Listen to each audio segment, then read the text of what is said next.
If you're always on the lookout for a great veggie burger, today is your day. I love these. They stay together well. They have lots of healthy ingredients like quinoa, sweet potato, and black bean. They're packed with flavor, and after they're cooked, you can freeze them for a quick meal that you can reheat in the air fryer.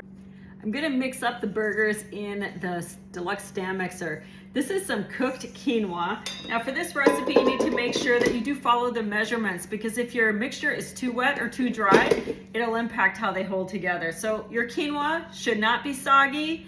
It should be fluffy and sort of dry because it has absorbed all of the liquid. I roasted 1.5 pounds of sweet potatoes, and all I did was just slice them in half, and then I roasted them cut side down for about 30 to 35 minutes. You want to cook them until they are softened. These have cooled. I'm going to use the stone bar pan to cook the burgers too, so you don't even need to clean it. I did not use parchment paper like it calls for. Your stoneware releases really well. You're just going to take the flesh of the sweet potato off. We don't want the peel for this. You can use a spoon, or this is part of the coring, the pepper corer. Makes it really easy to pull out all of the sweet potato and leave the skin behind.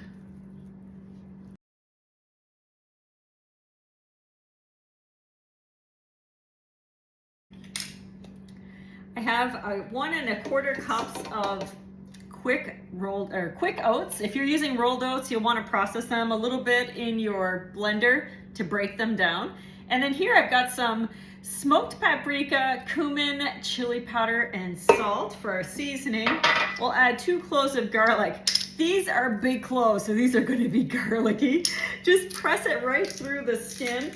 And if you struggle with hand strength, what you can do is you can press it right onto your mat. My cleaning tool's somewhere in the drawer. I'll just use my finger for today. But here's how you do it if you struggle with squeezing. Just put the base of your garlic press on your mat and lean into it, and you'll see you get really nice minced garlic.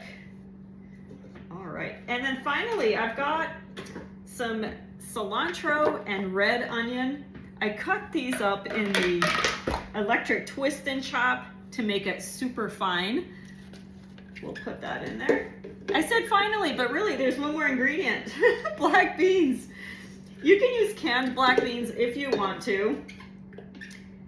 I used black beans that I had cooked with the deluxe multi-cooker and froze. So I just thawed these out. You want to make sure that if you're using canned beans, you really drain them well. Mine did not have any liquid in them, so I didn't have to worry about that. But definitely paying attention to all of your liquid additions to this is going to impact your success when you're finished. Okay, I'm going to turn it on to mix. Think about it. You can use your mixer for mixing meatballs, for making veggie burgers, so it's kind of the same idea. I will reduce the blending time to about 1 minute, and we'll take a look at it. It's done, and the texture looks perfect. Kind of looks like cookie dough. So we want this to be a little on the sticky side. That's going to help it stay together. You can form these with your hands if you want to. I'm going to use the burger and slider press. So it's called a slider press because this insert here will make them small. I'm going to make full-size ones today. And my tip for all of you is to use a piece of plastic wrap in the base of your burger press. It'll make it a lot easier to get them to come out. I want them to be about 1/2 cup. So I'm just using my 1/2 cup measuring cup, plop it in there.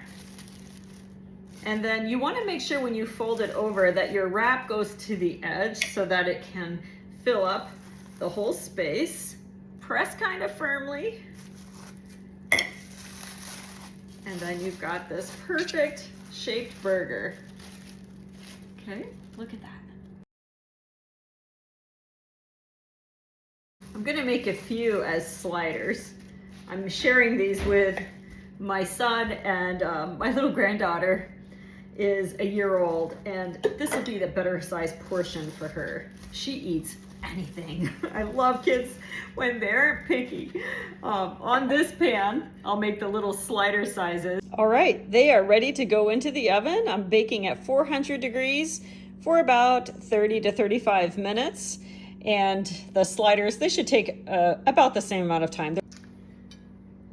Okay, we're ready to serve. I've got a bun with some lettuce from my garden.